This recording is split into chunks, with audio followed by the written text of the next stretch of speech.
जलविद्युत क्षेत्रात राज्याचे पाऊल, 7 कंपन्यांसोबत करार।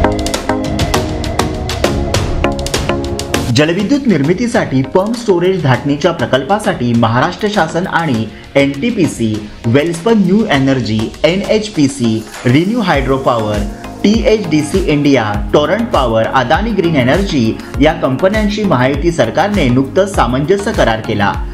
62,000 रोजगार निर्मिती अपेक्षित, ज्यामध्ये 62,550 इतकी रोजगार निर्मिती होणार आहे।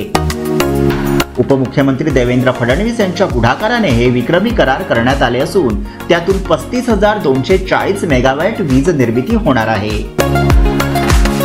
1.89 लाख कोटींची गुंतवणूक। राज्यातील या प्रकल्पांमध्ये सुमारे 1,88,750 कोटी रुपयांची गुंतवणूक, तर राज्यात 2030 पर्यंत 50% वीज निर्मिती ही नैसर्गिक ऊर्जा स्रोतांमधून होणार आहे। या करारामुळे शाश्वत वीज निर्मिती आणि अर्थव्यवस्था वाढीस मोठा हातभार लागणार आहे। राज्याची एकूण वीज निर्मितीची स्थापित क्षमता 46,000 मेगावॅट असून 40,870 मेगावॅटचे पंप स्टोरेज क्षेत्रात वीज निर्मिती करार झाल्यानं हरित ऊर्जा क्षेत्रात राज्याचं हे मोठं पाऊल आहे। राज्यात सौर ऊर्जा निर्मितीतही लक्षणीय वाढ करण्यात येत आहे। 65,240 मेगावॉट वीज निर्मिती।